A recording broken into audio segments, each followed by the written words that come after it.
In the last 3 years, 15 of the top most doctors at India's most prestigious medical institute, that is AIMS New Delhi, have walked away years before they were due to retire. Hello and welcome to The Print. I am Sneha Richarya, and today I'm going to explain why some of the top doctors have chosen to leave AIMS Delhi and what this says about the state of India's premier public hospital. Now, between 2023 and 2025, at least 15 senior faculty members, including several head of departments, opted for voluntary retirement. Most later joined private hospitals. Now, their departures come as AIMS struggles with hundreds of vacant faculty posts, growing competition from the private healthcare sector, housing shortages, and concerns over governance and internal politics. The Print spoke to over a dozen doctors, including those who resigned, those who took voluntary retirement, and those doctors who still work at AIMS to understand what is really behind these exits. We tried to find out what is driving the exodus and why many doctors now see AIMS as a stepping stone rather than a lifelong career destination. Among those who resigned were some of India's most respected doctors. Dr. Rajesh Malhotra, head of orthopedics, left in June 2023 after 31 years of service. Dr. M.V. Padma, head of neurology, left in October 2023 after 30 years. Dr. Balram Bhargav, head of cardiology, left in April 2024 after more than 31 years. And SVS Deo, head of surgical oncology, followed in February 2024 after nearly 29 years. Now, on paper, they all cited personal as their reasons to leave. One senior doctor who retired from AIMS told the Print that many of those who left still had at least 2 to 4 years of service left. Now, at least 4 had more than 3 years remaining. So, why did they leave? Let me explain. AIMS New Delhi was established in 1956 when many of India's best medical graduates were moving abroad and not returning. A government health survey in 1943 had already recommended creating an institution that would train medical teachers as well as doctors. India's first health minister, Rajkumari Amrit Kaur, pushed AIMS bill through the parliament. She later became the institute's first president. Now, over decades, AIMS became much more than a medical college. It became an institute of national importance known for 4 things. One is education, research, patient care, and governance. Dr. A.B. Day joined AIMS in 1982 and spent 38 years at the institute. He remembers department heads attending residents' weekly presentations, asking difficult questions, and personally guiding young doctors. He recalls legendary names like Dr. P.N. Tandon, who built neurosurgery department almost from scratch, and Professor Madan Lal Bhatia, who received the B.C. Roy Award, India's highest medical honor. He said that who can forget these legends? That is the institution many doctors joined. But many say that AIMS today feels different. Dr. Shiv Kumar Chaudhary headed cardiothoracic and vascular surgery for 27 years before retiring from the institute in 2024. He says that one major turning point came when a much younger director was appointed over doctors who had spent their entire careers at the institute. According to him, institutions like AIMS function on seniority, and that system was disrupted.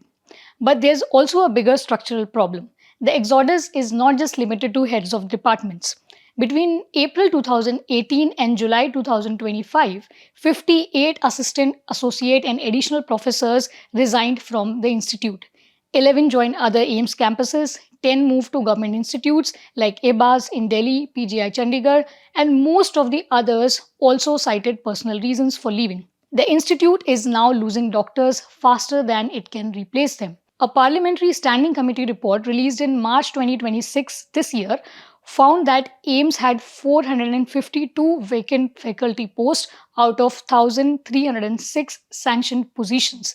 That is a shortage of about 35%. The committee recommended a time-bound recruitment drive, reducing dependence on contract doctors and introducing incentives to retain specialists. Now, Dr. Sanjay Kumar Agarwal headed nephrology for 16 years and spent a total of 38 years at AIMS in Delhi. He says the long-term impact could be serious. According to him, only about 30% of today's assistant professors are likely to stay long enough to become heads of the departments. When he joined AIMS, he said that almost everyone wanted to stay. Monetary compensation is also a part of the story. India's private healthcare market was worth about $123 billion dollars in 2023. Now it is expected to grow to almost $200 billion dollars in 2034. Hospital chains like Apollo, Fortis, and Max are expanding rapidly and they are willing to pay a premium for doctors with AIMS on their resume. A mid level radiologist still working at AIMS told the print that he could earn between 5 to 10 lakh rupees a month in the private sector. At AIMS, he said he does not earn even a tenth of that. A parliamentary committee report also highlights the gap. A newly recruited cardiologist, for example, at AIMS, earns around 1 lakh rupees a month. In the private sector, the same doctor could earn 4 to 5 lakh rupees. One reason is the government's salary cap, which prevents super specialists from earning more than a chief secretary, regardless of the seniority. Dr. Agrawal says that this is why many doctors leave while they are still heading departments when they have the greatest bargaining power. After retirement, the offers become less attractive. But not everyone believes money is the biggest reason. A former senior AIMS official who left in 2016 told the print that salary accounts for only about 10% of departures. According to him, internal politics, departmental lobbies, and power struggles are much bigger reasons. For this story, the print sent detailed questions to the AIMS administration about faculty resignations, procurement, salary differences, and rotational headship policy. The medical superintendent declined to comment. The interim director and the additional director for administration did not respond to the queries. The same questions were also sent to the Union Health Ministry, which has not responded yet.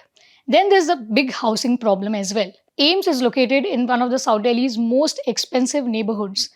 Out of more than 850 faculty members, only about 250 have campus housing. The rest either wait at least a year for government accommodations or pay Delhi's high rents on a government salary. One doctor told the print that buying a house near AIMS would take 2 lifetimes to pay for. The parliamentary committee said that this is no longer just a housing issue. It is affecting the institute's ability to retain faculty, train young doctors, and provide emergency care. So, why do doctors still want to join AIMS if so many are leaving? Because the AIMS name still carries enormous value. One doctor who left after just 8 months said that having AIMS on the resume immediately increases your value in the private sector. Another doctor who resigned in 2021 after feeling sidelined by internal politics now heads a department in a government medical college in central India. He said that at least he's the boss there. This is a paradox. AIMS Delhi still treats around 15,000 outpatients every day. Its reputation remains unmatched. Dr. Day says that the spirit of AIMS is still alive. But for many doctors today, AIMS has become a stepping stone rather than a final destination. It is where they build their reputation before moving somewhere that offers better pay and, according to many, fewer constraints. Now, whether the government's promised reforms on salaries, housing, and leadership come in time to change that remains to be seen. You can read the full story on the Print's website. That was all from me. I am Sneha Richarya. You were watching The Print.